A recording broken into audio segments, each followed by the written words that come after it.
우리 성가대 찬양 대단히 감사합니다. 오늘 누가복음 5번째 이렇게 결론적으로 설교하려고 합니다. 마침 어린이 주일이기 때문에 누가복음 18장 본문을 선택했습니다. 누가복음 18장을 쭉 보면은 6가지 주제가 쭉 나오는데 주제의 내용은 좀 다르지만은 핵심은 똑같아요. 말씀마다 하나님 앞에 좀 단순하라. 기도할 때도 너무 복잡하게 하지 말고 주님 응답해 주세요. 그저 부지런히 간구하라. 하나님께서 말씀하신 것에 대해서 이 단순하게 이 받아들임에 대해서 수용, 믿음에 대해서 말씀을 하고 있습니다. 우리가 보통 어린아이들을 키울 때 그 성향이 참 단순하잖아요. 복잡한 게 전혀 없습니다. 그런데 살다 보면은 어른들의 특징은 매사가 복잡하고 무슨 일을 하기 전에 손익계산을 얼른 합니다. 보면은 매사가 계산적이죠. 보면은 심지어는 예수 믿는 사람들이 신앙생활할 때 그때도 계산을 해놓은 거예요. 이거 하나님께서 복을 주실까 말까 그러면서 이렇게 다양하게 계산을 하는데 하나님께서 별로 안 좋아하십니다. 이 어른들의 복잡한 계산을. 여러분 집에 있는 1살, 2살, 3살, 4살 한 5살부터 보면은 벌써 이게 눈치가 좀 빠릅니다. 보면은 어린아이들을 한번 보면은 이 어린아이들은 이 단순함 혹은 그걸 순전함 그렇게 말해도 상관이 없어요. 복잡한 계산하는 방법이 없습니다. 보면은 자, 우리 예수님께서는 이 어린아이의 모습을 보면서 하나님의 나라 성품과 일치한다 그렇게 본 겁니다. 보면은 그래서 어린아이와 같은 마음으로 멋멋 같은 멋멋처럼 그런 말이잖아요. 하나님의 나라를 좀 받아들여라 이런 말입니다. 순수한 마음으로 여기 진리가 선포되면 아멘하고 하나님께서 약속하신 것이 있으면 의심하지 말고 좀 믿어버리고 그런 순수함, 그런 단순함 그렇게 하나님의 말씀을 좀 받아들이면 좋겠다 그런 말입니다. 여러분 제가 누가복음 18장 15절 17절 본문을 선택했지만은 6가지 주제를 다 엮어서 할 시간이 없어서 누가복음 18장 18절로 30절을 한 말씀 제가 가져오려고 하는데 여기 보면 부자 관리가 나와요. 아주 젊은 부자 청년 관리에 대한 말씀이 있습니다. 여러분 이 말씀을 보면은 이 부에 대해서 예수님이 문제 제기를 해요. 많은 재물. 그래서 이 많은 재물을 가진 사람이 하나님의 나라 들어가는데 좀 어렵다. 이 재물이 장애물이 될 때가 있다. 이런 이야기를 합니다. 보면은 자, 하루는 청년 젊은 관리가 예수님한테 질문합니다. 선한 선생님 이렇게 말해요. 그냥 선생님 이렇게 말해요. 내가 무엇을 해야 영생을 얻을 수 있습니까? 이런 참 굉장히 고상한 질문이잖아요. 여러분 젊은 관리가 영생을 늘 고민했다라고 하는 말은 이 사람 생각이 좀 깊은 사람이라는 거예요. 여러분 예수를 안 믿어도 죽음이란 뭐야? 인생은 뭐야? 그런 어떤 철학적 질문을 던지면서 사색하는 사람이 있는데 이 사람은 아마 유대인 관리다 보니까 영생에 대해서 고민을 많이 했던 것 같아요. 자, 무척 고상한 질문을 했잖아요. 젊은 관리는 평생 이 부분을 고민하면서 계명을 연구하고 계명을 묵상하고 내가 계명을 지켰다 그러면서 누가복음 18장 20절에 보면은 예수님한테 그렇게 말해요. 간음하지 말라, 살인하지 말라, 도적질하지 말라, 거짓 증언하지 말라, 내 부모를 공경하라. 선생님 제가 이것을 잘 지켰습니다. 이 계명을 정말 잘 지켰습니다. 이렇게 이야기를 했어요. 여러분 예수님은 젊은 관리의 마음을 읽어버려요. 그 속에 어떤 생각을 하고 있는가를 읽어버리는데 예수님도요 이 사람이 열심히 계명 지킨 걸 인정합니다. 참 열심히 지켰구나 인정을 합니다. 그런데 예수님께서 핵심을 하나 집어내요. 그러나 내게 아직도 한 가지 부족한 것이 있으니 내게 있는 것을 다 팔아 가난한 자들에게 나눠줘라. 돈 이야기입니다. 이 돈 이야기가 나오면은 사람 안면이 싹 바뀌어버려요. 보면은요 이 사람은 어떻게 변하는가? 그리하면 하늘에서 내게 보화가 있으리라. 그리고 와서 나를 따르라. 이렇게 말합니다. 영생을 고민하고 내가 계명을 잘 지켰습니다, 이렇게 말하는 사람에게 내게 한 가지 부족한 것이 있다, 여러 가지 부족한 것이 있다, 그렇게 말하지 아니하고 그 한 가지 부족함이 있는데 너에게 있는 것 전부 다 정리를 하라, 가난한 자에게 나눠줘라. 그러면 하늘의 보화가 너에게 있고 그리고 와서 나를 따라라. 여러분, 이게 단순성이에요. 젊은 관리, 하나님의 나라, 영생에 대해서 이야기를 했는데 좀 생각이 복잡하구만. 그 복잡한 거 다 던져버리고 그냥 한 가지, 그 재물 한번 정리하고 가난한 사람에게 나눠주고 그 다 따르지. 그러면 영생에 관한 거, 하나님의 나라에 가는 거 그 쉽게 해결될 거야. 마치 여러분 그런 논리잖아요, 보면은요. 여러분, 재물 이야기가 나왔으니까 제가 이런 이야기를 하려고 합니다. 여러분, 사람이 극한 질병이 오면은요 반드시 깨닫는 게 있습니다. 아니 중한 병이 아니라도 가벼운 병일지라도 우리가 깨달아요, 이 병 앞에서. 여러분, 많은 돈을 들여도 병을 고칠 수 없는 게 정말 많습니다. 여러분, 우리가 병을 돈만 있으면 좋은 병원, 좋은 의사, 명의 찾으면 다 고칠 것처럼 보이는데 여러분, 그렇지가 않아요. 자, 이때 병을 고치지 못하고 인정하는 게 뭐냐면 이런 거예요. 건강이 중요하구나. 이건 두 가지 뉘앙스가 있어요. 건강한 사람도 건강이 중요하구나, 이렇게 말을 합니다. 그런데 몸이 많이 아픈 사람이 이 병원 저 병원 다니고 이 치료 저 치료를 다 받고 난 다음에 건강이 중요하구나, 느낌이 전혀 달라요. 여러분, 건강을 잃고 난 다음에 내가 가진 돈 아무 쓰잘데 없습니다. 왜요? 돈 가지고 병을 못 고치거든요. 그래서 우리는 돈만 많으면 병을 고칠 수 있다, 그렇게 이야기하는데 아니요. 돈이 있는데 잔고가 많은데도 병을 못 고치는 경우가 있어요.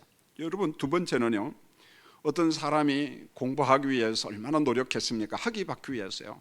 참 고생 많이 했잖아요. 그런데 몸이 아파요. 그러면은 내가 공부한 학위, 지식, 전문적인 거 그저 머릿속에 있어요. 남한테 가르치지 못합니다. 왜요? 내가 몸이 아프니까 병져 누워서 남한테 가르치지 못합니다. 그걸로 끝나버리는 거예요. 여러분, 돈도 사용해 보지도 못하고 그 다음에 내가 그토록 아끼고 연구한 지식, 전문적인 것도 사용해 보지 못하고 그냥 다 놔두고 그냥 죽어가는 겁니다. 이게 죽음이에요, 보면. 여러분, 우리나라 암 환자 중에서 한국에서 좀 치료가 어렵다 이런 판단이 오면은 일부의 사람이 미국으로 갑니다. 제가 보니까 휴스턴의 암 전문 병원으로 많이 가는 것 같아요. MD 앤더슨 센터, 여기 많이 갑니다. 우리가 잘 아는 것처럼 이건희 씨도 암이 왔을 때에 삼성의료원에서 안 고치고 글로 갔어요. 자기 병원 놔두고 글로 갑니다. 많은 사람들이 그러죠, 보면은. 그런데 여러분, 미국이라는 데가 의료수가, 진료비 체계가 굉장히 비싸요. 그리고 아무데나 전문병원 가느잖아요. 동네 닥터한테 검진을 받고 가정의학과 선생님들한테 받고 가라, 의뢰서 받고 가는 거지 아무데나 막 가지 않아요. 그리고 어지간한 병은 보통 한번 얼마 치료받으면 5천만 원, 1억, 2억 막 이런 거거든요. 그러니까 우리나라 같은 의료 시스템이 없죠, 보면. 우리가 볼 때는 참 좋은데 어떻게 보면 병원 측에서 보면은 불합리한 거예요, 우리나라도. 자, 이 사람들은 암이라고 무조건 수술하거나 항암제 투여하는 나라는 아니에요. 전에는 그랬어요. 그러나 시간이 갈수록 다른 방법을 찾아요. 그래서 다양한 치료 방법을 동원해 봅니다. 그러나 오랜 시간, 오랜 동안 돈을 투자하지만은 여러분, 치료가 안 되는 병들이 많거든요, 암이라는 게. 그래서 한 6개월 휴스턴에 살다가 1년, 어떤 사람이 2년 하다가 더는 고칠 수 없구나 그러면서 이제 고국으로 돌아오죠, 자기 고향으로. 그리고 난 다음에 내가 가진 돈 가지고 병을 못 고치는구나. 그리고 사람이 겸손해져요. 그 과정 속에 갈등이 있죠. 그리고 질병과 타협도 하고, 그리고 난 다음에 내가 가진 모든 것을 누군가에게 좀 나눠줄까라는 생각을 합니다. 의외로 우리보다는 미국 사람들은 자기가 가진 전 재산을 두 군데다 환원하는 걸 봐요. 하나는 예수 믿는 사람은 죽음 얼마 직전에 교회에다가 전부 다 기부 헌금을 다 해버려요. 어마어마합니다, 그 액수라는 게. 그리고 종교가 없는 사람들 일반 사회에 환원을 합니다. 복지단체나 이런 데서 전부 다 환원을 하죠. 물론 이제 자녀들에게 물려주는 것도 어느 정도 있지만은 그분들은 그게 좀 오랜 동안 전통에 보면 환원하는 거. 사실 미국 교회는 그래서 성도들이 기부 헌금하고 하나님의 부르심을 받는 사람들이 굉장히 많습니다. 우리나라하고는 문화가 전혀 달라요. 그러나 병의 고통을 모르는 사람과 일부의 부자들, 자, 일부의 부자들은 재물을 절대적인 것으로 생각해요. 여러분, 구약적으로 표현하면 재물이 바알신입니다. 풍요의 신이에요. 돈신입니다. 신적인 것으로 생각하기 때문에 굉장히 무서워하죠. 벌벌 떨기도 하고요. 그래서 함부로 남한테 주지 못합니다. 주지 못하고 세상을 떠나죠.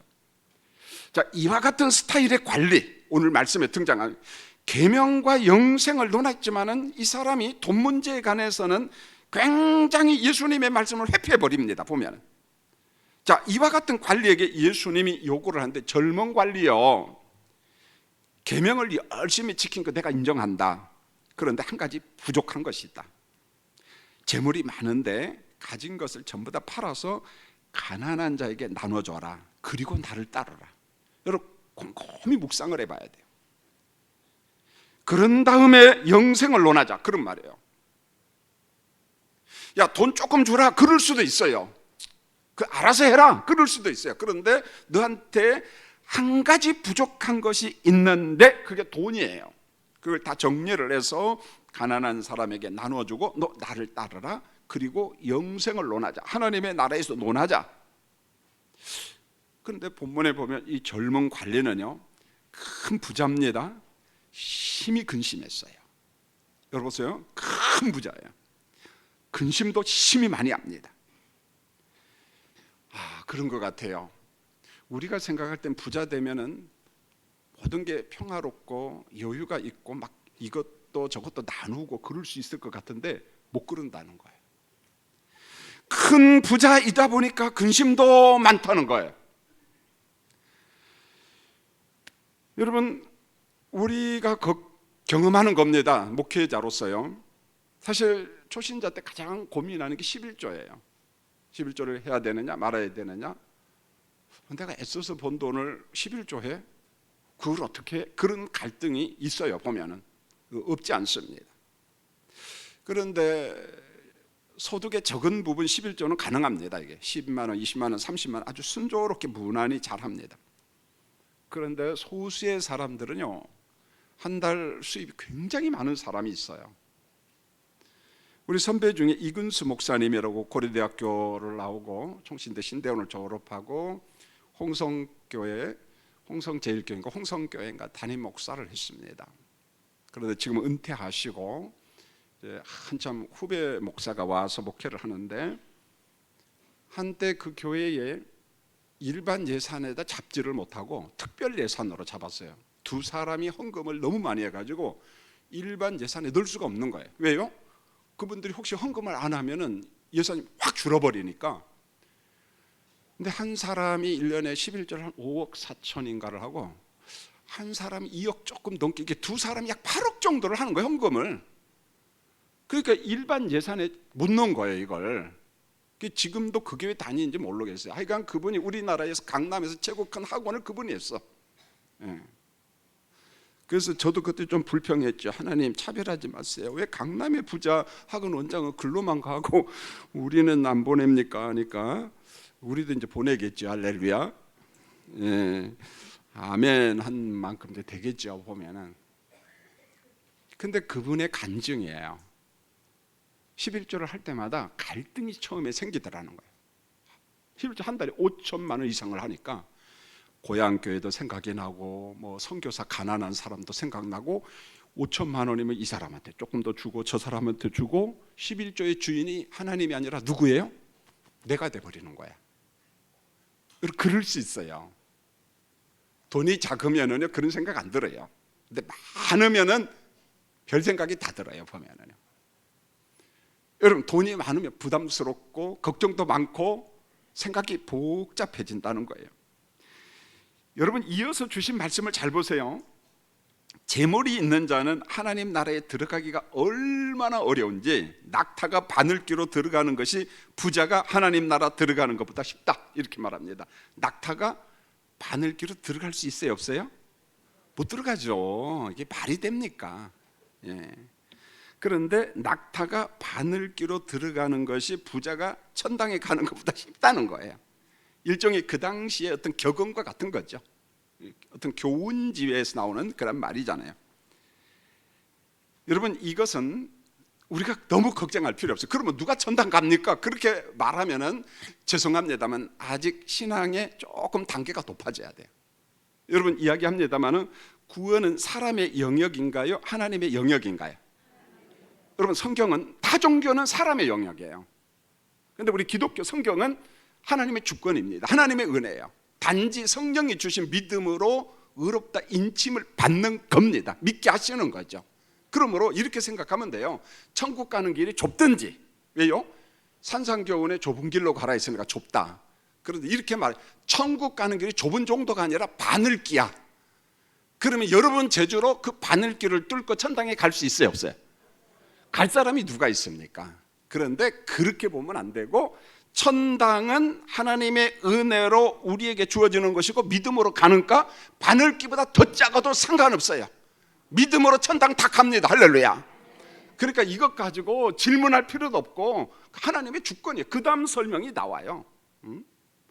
구원은 하나님의 영역이에요. 여러분요, 여러분, 많은 재물이 죄가 된다 그러지 않아요. 너무 흑백 논리로 보면 안 돼요. 그렇다고 재물은 선이다, 착한 일을 많이 할 수 있으니까 뭐 재물은 선도 악도 아니에요. 재물은 도구입니다. 도구. 선하게 사용할 수도 있고 사람에 따라서 악하게 못되게 사용할 수도 있습니다.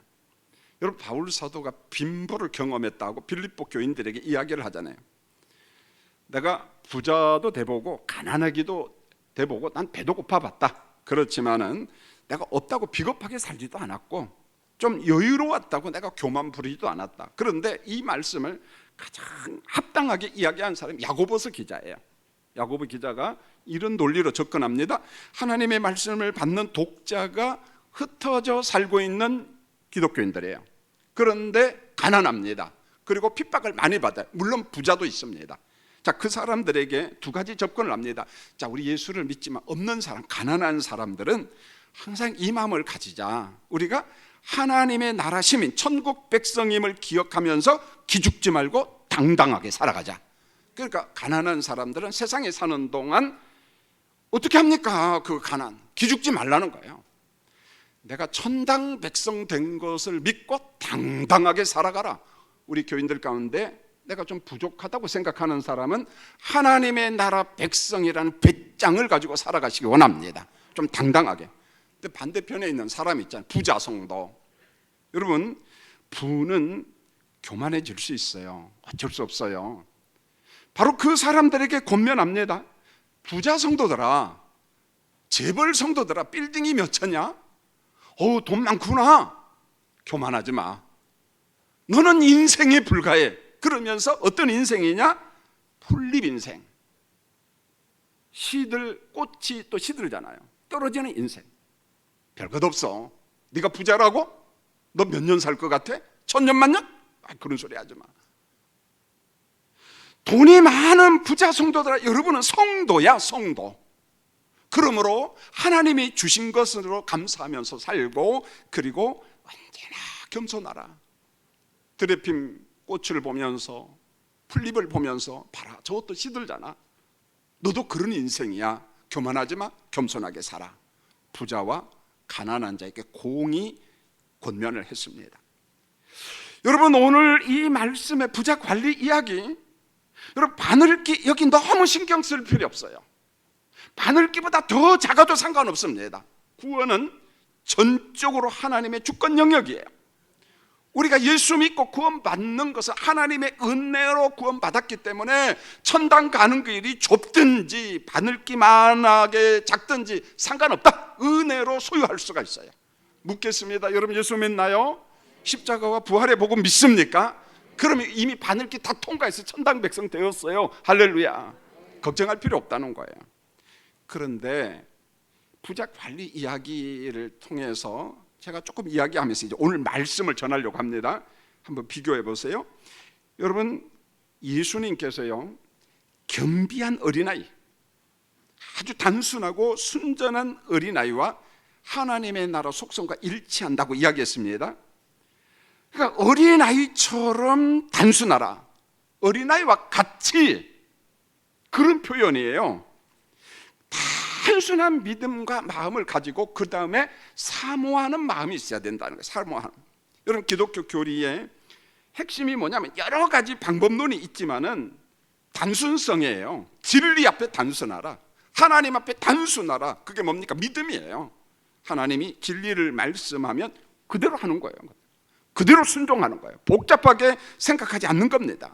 복잡한 방법론이 없다는 거예요. 그러나 세속가치는 그러지 않잖아요. 아주 복잡합니다. 살아가는 것도 복잡하고 그러거든요. 여러분, 본문 15절에 보면은 사람들이 이제 예수님의 말씀을 듣고 은혜를 엄청나게 받았습니다. 무엇보다도 그 예수님의 설교가, 특별히 누가복음은 그걸 강조를 합니다.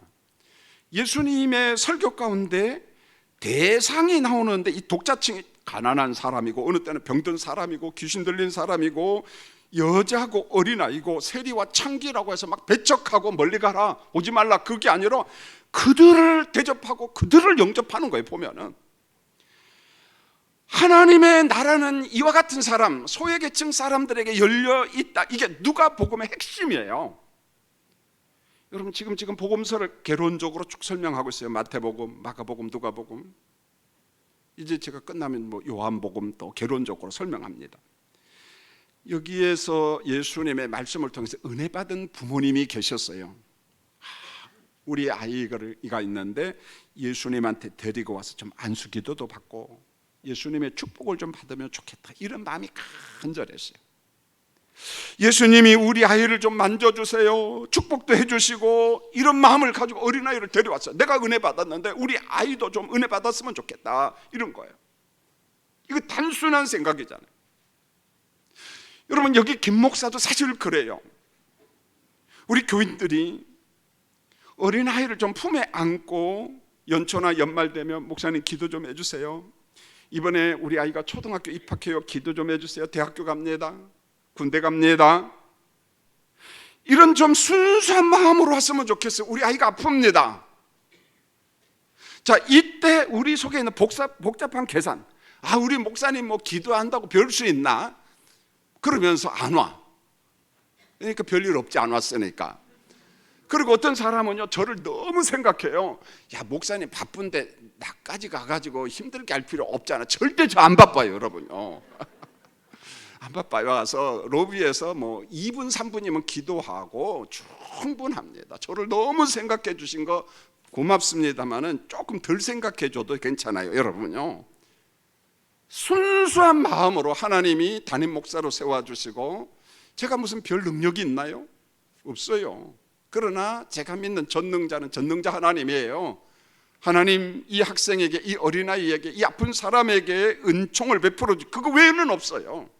하나님의 일하심을 믿고 기도하는 겁니다. 복잡한 마음을 좀 제거해 주라는 거예요. 그런데 문제는 다른 사람이 아니라 예수님의 제자들이 복잡해요. 이 사람들이 막 계산을 합니다. 부모님이 어린아이를 안고 오는데 제자들이 딱 막아버려요. 오지 마세요, 그래요. 예수님 너무 바빠요. 진짜 예수님은 바빴거든요. 이곳에는 어린아이가 오는 곳이 아닙니다. 그러니까 데리고 가세요. 이게 고대 문화입니다. 사실이에요. 어린아이 오지 말라는 거예요. 그래서 세리와 창기도 못 오는 거예요. 심지어는 그들하고 밥만 먹어도 예수님이 온갖 비난을 다 받았습니다. 밥도 제대로 못 먹었어요.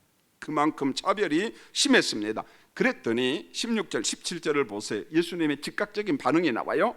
어린아이들이 내게 오는 것을 용납하라, 금하지 말라. 이걸 보면 그 당시에 어린아이들이 안 왔다는 거예요. 그러니까 제자들의 잘못이 아니에요. 그 당시 문화예요. 그런데 제자들아, 어린아이가 오는 거 이번만은 좀 용납해줘, 금하지 말고 오게 해, 그런 거예요. 여러분, 하나님의 나라를 설명하면서 그 다음에 이렇게 말했어요. 하나님의 나라는 하나님의 나라는 이런 자의 것이니라, 어린아이와 같다는 거예요. 누구든지 하나님의 나라를 어린아이와 같이 받아들이지 않는 자, 이게 오늘 말씀의 핵심입니다. 어린아이처럼 받아들이지 아니하면, 순전하게 믿지 않는다면, 아멘하지 않는다면 결단코 거기 못 들어간다는 거예요. 천당 못 간다는 말입니다. 어린아이처럼 순수하게 하나님의 나라를 받아들이라는 거예요. 여러분, 하나님의 나라가 뭐예요? 그분의 통치, 그분의 뜻이잖아요. 우리 그분의 백성이니까 어떻게 복잡하게 받아들이지 말고 어린아이처럼 받아들여라. 어린아이처럼 수용하라. 여러분, 전통적으로 유대인들은 이런 어린아이, 여자, 이방인, 세리, 창기들, 귀신 들린 사람, 병든 사람 못 오게 했어요. 혈루병 여인 같은 사람이 어떻게 옵니까? 부정하다 그랬는데, 가라, 오지 말라. 그럼 누구만 와냐? 누구만 귀하게 여겼느냐? 정통 유대인, 바리새인, 서기관, 사두개인들, 랍비들 귀하게 여겼습니다. 어서 오세요, 이런 거예요. 선민사상. 그런데 예수님은 둘 다 오라는 거예요. 이방인도 와라, 세리도 와라, 어린아이도 와라, 다 와라. 중요한 것은 하나님의 나라를 어린아이처럼 순수하게 믿으면 돼, 받아들이면 돼. 근데 랍비와 서기관들은 안 받아들이거든요, 보면. 그런데 소외된 사람들은 아주 순수하게 받아들이는 거예요. 여러분, 예수님이 바라시는 것은요, 이런 거잖아요. 하나님의 나라는 모두에게 열려져 있어요. 열린 복음이에요. 정통 유대인도 와서 예수 믿고, 어린아이도 예수 믿고, 소외된 사람도 다 와라. 전부 다 와라. 여러분, 모두 다 석간중앙께 오셔서 설교 듣고 예수 믿기를 원합니다. 다 와라. 열린 복음. 여러분, 예수님이 바라시는 이 어린아이의 단순한 마음, 이걸 제가 아주 세밀하게 속시원하게 설명이 좀 불가능해요. 다양한 언어 표현을 해야 되는데 그게 좀 부족이죠. 자, 이렇게 볼까요? 여러분 다 아는 건데 어린아이를 한번 보세요. 어린아이가 배가 고프면 오래 참나요? 아니면 막 울어버리나요? 네, 울어요. 맞지요? 몸이 아프면 어떻게 해요? 끙끙 참나요? 아니면 울어버리나요? 막 엉엉 울어버려요. 그래서 응급실에 가는 겁니다. 엄마가 보고 싶은데 옆에서 누가 돌봐도 통해요, 안 통해요? 안 통해요. 엄마 그래요. 어린이 주일 설교하라고 오늘 우리 집 꼬맹이가 저한테 설교 주제를 하나 줬어요. 얼마나 감사한지 몰라요. 내가 잠을 푹 자요. 한 8시나 8시 반 자면은 아침 한 6시까지. 요즘 잠시 우리 집에 살고 있습니다. 왜냐하면 전세 들어가야 되는데 여기 다 안 맞아가지고 사는데 한 3시쯤 깼어요. 얘가 울어요. 그래서 이제 저도 깨고 우리 애를 보면서 엄마가 막 달래는데 이게 울으면 끝이 안 나, 그렇지가 않아요. 가만히 이런 생각이 들어요. 야, 얘 그저 자전거 태워가지고 내가 그 아파트 한번 돌아야겠다. 새벽 3시에요. 그래서 이제 자전거를 태우고 옷 입히고 이렇게 하고 울음을 딱 그치는 거예요. 자전거 타는 순간에 지 엄마한테 빠이빠이예요. 새벽 3시라는 거 기억해야 돼요, 여러분요. 빠이빠이해서. 그래서 이제 좀 언어가 거친데 제가 청승맞게 새벽 3시에 코롱 아파트 단지를 한 바퀴 돌고 두 바퀴 돌고 그러면서 애하고 대화를 해요. 우리 애가 말을 하는 건 없어요. 엄마도 엄마, 아빠, 할머니도 엄마, 아빠도 아빠, 할아버지도 아빠. 그러니까 다 그런 거. 그다음에 뭐라고 이야기를 하는데 이제 돌 막 지났으니까 그런 거 안 해요. 과일을 참 좋아해요. 시큼한 것도 이렇게 하면서도 막 먹어요. 보면. 근데 아보카도 이름은 알아요. 아보카 그래요. 그게 제일 좋아하거든요. 우리 집 선물하려면 아보카 해야 돼. 우리 애기 아보카 그럽니다. 그렇게 막 끌고 새벽 3시에 그 아파트 단지를 돌아다니는데 문득 생각이 나는 거, 우리 딸애가 자다가 막 울면은 새벽 1시쯤에 엄마 아빠가 데리고 밖으로 나간 생각이 딱 나요. 걔 아들이야, 우리 신의 아들이. 그래서 제가 그랬어요. 아이나 어쩌면 너네 엄마하고 닮았냐? 그러니까 우리 아이네가 그냥 닮았다고 그래요. 그래서 무슨 말인고 하냐면은 애기 보십시오. 불편한 거예요. 뭐가 불편한지 잘 몰라요. 그러니까 울어버리는 거예요. 근데 뭔 생각이 들었냐면 밖에 나가면 시원한 바람이 코에 들어가면 애기들이 잘 안 울잖아요. 좋아하고 좋다는 거예요. 그냥요. 그냥 아파트 단지에서 누구 보는 사람 없으니까 망정이지 우리 교인 최수영 집사님 등등 봤으면 지금 우리 목사님 저 새벽에 뭐 하는 거야 하고 막 난리 났어요. 우리 코롱 단지에 우리 교인들이 꽤 있잖아요. 좀 보면. 여러분, 제가 이 설교를 준비하다가 단순함이, 순전함이 뭐야?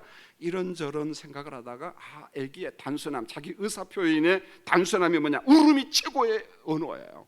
울면 되는 거야. 복잡한 개선 없어요. 만약에 이 애가 7살이면은 새벽 3시에 일어나고 엄마 밖에 나가자 그러면은 지 엄마가 나갈까요? 안 나가고 이 애가 그런 말 할까요? 안 할까요? 안 해. 한 대 어디 맞아 안 어. 가긴 지금 어디 가냐고. 그런데 그런 복잡한 생각 있어요? 없어요? 없어. 그냥요. 가자는 거예요. 보면은. 여러분, 눈치가 뭔지 몰라요. 애기는요. 그런데 애기가 왜 예쁩니까? 단순하고 순전하니까 울어도 예쁜 거예요. 행복한 거예요. 여러분요. 애기가 복잡한 그 애기 아닙니다. 여러분요. 오늘 예수님이 이 말씀을 하고 있는 거예요. 여러분, 단순함의 증표를 한번 볼까요? 여러분, 교회 처음 나오고 얼마 동안 얼마나 행복했나요? 저도 행복했어요. 너무 좋았어요. 그 시간 맞추려고요. 어느 때는 뭔 말인지도 몰라요. 설교가. 여러분, 지금 그때의 즐거움을 지금 유지하고 있나요? 단순함이 지금 있나요? 그런데 믿음의 연수 20년, 30년, 50년 되니까 여러분 얼마나 복잡해졌나요? 에이구, 오늘 가도 설교 누구의? 은혜 안 돼, 나 안 가. 금요기도? 아이고, 지겨워, 나 안 가. 여러분 얼마나 복잡해졌나요? 얼마나 셈을 많이 합니까? 내가 다 계산해버리고 우리 속사람이 시간이 흐를수록 날마다 새로워진 게 날마다 낡아지고 있어요. 어두워지고 있어요. 여러분 칠흑처럼 어두워요. 고린도후서 4장 16절 우리의 겉사람은 낡아져나 우리의 속사람은 날로 새로워진다 그랬잖아요. 우리의 겉사람은 시간 속에서 후패해져요. 낡아집니다. 주름살이 생깁니다. 그런데 믿음의 연수만큼 우리의 속사람은 성령 안에서 더 맑아지고 투명하고 영이 깨끗해진다는 거예요. 그런데 우리는 반대로 가고 있잖아요. 오늘 예수님께서 이 말씀을 하고 있는 거예요. 어린아이가 되라, 어린아이가 되라. 40년 동안 일본 게이오 대학병원에서 4만 명의 암 환자를 치료한 돌본 곤도 마코토 교수님의 이야기예요. 제가 최근에 이분의 책을 3권 읽었어요. 한 권 더 읽어야 되는데 우리 서 목사님한테 이 책도 좀 구해주려니까 번역판이 안 나왔어요. 일본어판만 있는 거예요. 제가 일본어를 못하니까 못 읽는 거죠. 암의 역습, 암과 싸우지 말라 등등 여러 책이 있는데 1948년생 대학 교수는 은퇴했지만은 지금도 암 환자를 케어합니다. 이분의 글을 보면서 이런 생각이 들어요. 이분은 맨날 먹고 자고 책만 읽었나? 근데 그분의 글 가운데 자기가 새벽 5시인가 일어나요. 6시부터 연구를 해요. 평생 그렇게 살았어요. 전 세계의 연구한 자료, 데이터는 다 갖다 놓고 비교 분석하면서 어떻게 하면은 암 환자에게 조금이라도 유익을 줄 것인가, 고통당하지 않고 편안하게 살다가 죽을 것인가 굉장히 많이 연구를 했습니다. 그런데 그분의 글 가운데에 노화와 질병은 좀 다르다, 구분하라, 이거 평범한 거잖아요. 우리가 알잖아요. 자연스럽게 찾아온 노화에 지나치게 저항하지 말라는 거예요. 그냥 노화가 오면 자연스럽게 받아들이라는 거예요. 막 고친다고 해가지고 뭐 젊어지는 게 아니에요. 뭐 오래 사는 것도 아니니까 그냥 90이면 90답게 살면 되고 120살은 120살답게 살면 됩니다. 할렐루야. 예, 아멘한 사람 120까지 살 줄을 믿습니다, 여러분요. 근데 그 또 좀 노화가 오면은 또 골치 아파요. 그런데 여기서 이런 말이에요. 암도 세포의 노화로 인한 자연적인 거다. 암이 자연적인 거다. 그러므로 암과 함께 사는 훈련이 필요하다. 사람이 암을 치료하다가 막 많은 사람이 죽어요. 그게 뭐냐면 장기를 갖다가 막 다 끊잖아요. 그게 부작용이 많고 합병증도 많고 후유증도 많고 더군다나 항암제 후유증이 엄청나게 많기 때문에, 그래서 암 고유의 그것을 그대로 놔두면은 살 만큼 산다는 거예요. 사람이 20년도 살고 30년도 살고. 그런데 조기 암을 발견해서 조기 치료하다가 수술을 하고 항암제를 이것저것 투여하다 보니까 항암제 때문에 일찍 죽는다는 거죠. 그 통계를 대충 한 게 아니야. 아주 엄격하게, 참 섬이라다. 근데 그 책에 이런 게 나와요. 한국 사람들하고 일본 사람들이 성질이 비슷해가지고 암 하면 얼른 수술, 얼른 항암 치료. 이게 큰 약점이라는 거예요. 세계적으로 우리는 좀 인정받는다라고 생각하는데 그렇지는 않더라고요. 오히려 너무 급하다는 거예요. 너무 급하다. 그러므로 사람은 노화를 막을 수는 없어요. 제가 이걸 하려고 이야기한 게 아니고, 그러나 성령 안에서 우리의 속사람은 날마다 새로워질 수 있습니다. 내 육신은 노화 현상이 오지만은 성령 안에서 말씀과 함께 우리의 영성은 단순해질 수 있고 복잡한 것을 버릴 수 있고 하나님과 소통할 수가 있다는 거예요. 그런데 이게 안 된다는 거예요. 여러분, 어린아이와 같은 단순한 믿음, 순전한 믿음을 가지려고 하면은요, 매일 훈련을 해야 됩니다. 성령 안에서, 십자가 안에서 어른과 같은 복잡한 생각, 계산을 버리는 그 습관을 던져 버려야 돼. 자꾸만 버려야 됩니다. 그렇지 않으면은 속사람 어두워져요. 둔탁해집니다. 여러분, 예수님께서 말씀하신 거 하나만 읽고 마치려고 합니다. 예수님이 산상교훈에서 맹세 없는 단순함, 맹세 없는 정직. 이게 왜 그래요? 사람은 맹세를 자꾸 하면서 자기 정직을, 진실을 보장받으려고 합니다. 우리 한국 사람들 잘 그러잖아요. 예수 믿지 않는 사람, 내가 한 말은 거짓말이 아니야, 뭐 내가 거짓말하면 너희 집에 뭐다부터 시작해가지고 온갖 말을 다 합니다. 그 사람 다 그 맹세하고 뭐 한 거 다 거짓말이야. 그러지 말라는 거예요. 보십시오. 마태복음 5장 37절 여러분 다 읽어보시죠.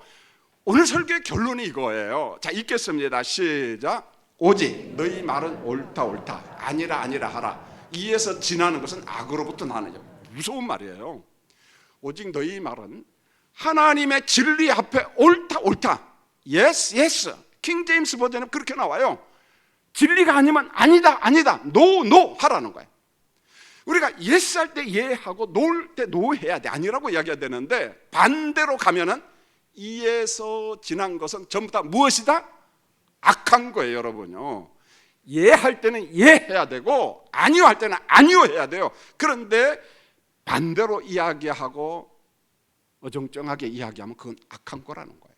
단순함이에요. 하나님의 진리 앞에서 복잡한 게 뭐가 있어요? 단순하라. 하나님의 나라를 어린아이와 같이 받아들이라. 어린아이와 같이. 성도님들, 믿음의 연수 몇 년인가요? 교회 다닌 지 몇 년 되셨나요? 연수 자랑하세요. 그러나 자랑만큼 내 영이 투명해지고 맑고 하나님 앞에서 어린아이처럼 살아가고 있는가 점검하는 어린이 주일이 되시기를 예수님의 이름으로 축원합니다. 기도하겠습니다. 하나님, 믿음의 연수 자랑보다 더 중요한 것은 내 영이 얼마나 맑고 순수한가. 어린아이처럼 배가 고파면 울어요. 아프면 웁니다. 먹고 싶으면 먹고 싶다고 웁니다. 우리는 너무 복잡해요. 이제 다시금 성령 안에서 어린아이처럼 단순하게 순전하게 아멘 아멘 하며 하나님의 은혜를 경험하는 우리 교인들이 되게 도와주시옵소서. 예수님의 이름으로 기도합니다. 아멘.